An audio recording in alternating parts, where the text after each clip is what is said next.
नमस्कार दोस्तों, आप लोग कैसे? आशा करता हूँ कि अच्छे होंगे।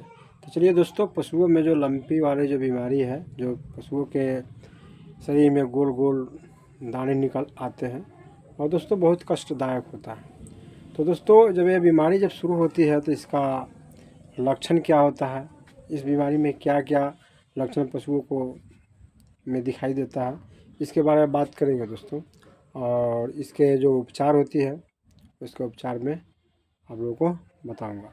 तो दोस्तों वीडियो को पूरा देखिएगा ताकि आप लोगों को पूरी जानकारी मिल सके। दोस्तों यह मेरा चैनल तो ब्लॉग का है, लेकिन मैं प्रयास करता हूं कि कुछ ऐसे भी टिप्स आप लोगों को दूं जो पशुओं के बारे में।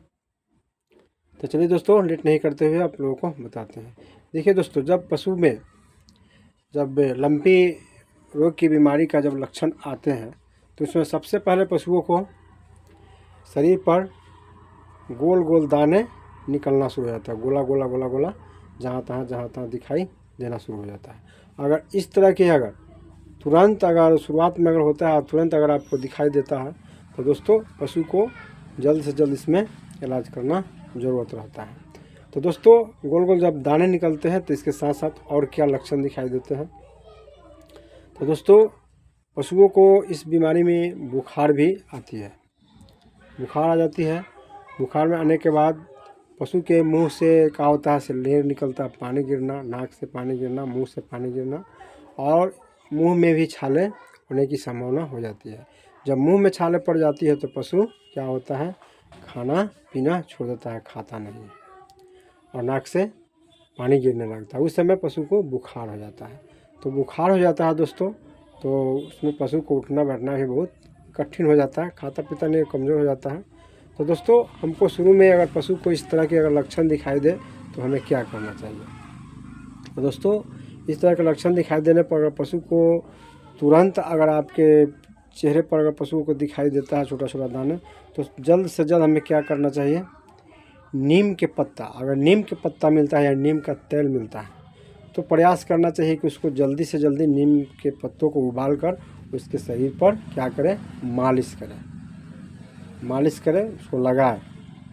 इससे क्या होता है, जो प्रकोप जो होता है लंपी बीमारी का, वो आगे बढ़ने का वो नहीं बढ़ पाता है। तो दोस्तों इसमें ये हुआ। उसके बाद बुखार, पशु को बुखार आती है, नाक से पानी आता है, इस तरह की सिस्टम अगर हो जाती है, मुंह में दाना हो जाता है, तो सबसे पहले पशु को होम्योपैथ मेडिसिन में का इलाज करना जरूरी रहता है। अंग्रेजी में तो दोस्तों खर्च बहुत ज़्यादा पड़ता है, लेकिन अगर होम्योपैथ में जाते हैं तो कम खर्च पड़ता है।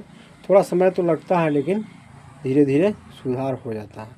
तो इसमें सबसे पहले पशु को जैसे नाक से पानी आए, फीवर हो जाए, तो इस अवस्था में पशु को क्या करना चाहिए, हमको एकोनाइट 30 पोटेंसी की दवा पशुओं को देना चाहिए। लगभग 2 से 3 दिन सुबह शाम खिलाना चाहिए। जैसे ही पशु को बुखार न रहे, गिर जाए, नाक से मुंह से पानी गिरना बंद हो जाए, तो इस दवा को धीरे धीरे बंद कर देना चाहिए। उसके बाद दोस्तों पशु को शरीर पर जब दाने निकल जाते हैं, बड़े हो जाते हैं, तो उसमें घाव बढ़ना भी शुरू हो जाता है, दर्द भी बहुत ज़्यादा काफ़ी होता है। तो दोस्तों घाव को भी सुखाने के लिए भी हमको ज़रूरत पड़ता है। तो शुरुआत में दर्द ज़्यादा होता है तो इसमें पशुओं को क्या करना चाहिए, बेलाडोना चाहिए। बेलाडोना क्या है, दर्द से राहत दिलाएगा, दर्द होगा तो उसमें दर्द कम होगा इसको दवा खिलाने से। इसके साथ साथ वो जो फोड़ा होता है, फोड़ा को अगर सुखाना है तो उसमें हमको क्या करना चाहिए, साइलिसिया 200 नंबर का प्रयोग करना चाहिए।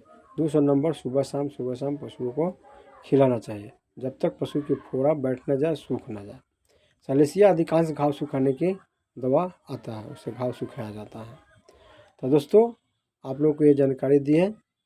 पशुओं की देखभाल अगर इस तरह का हो तो जल्द से जल्द अब तत्काल उसके इलाज कराएं और उसे छुटकारा पाएँ।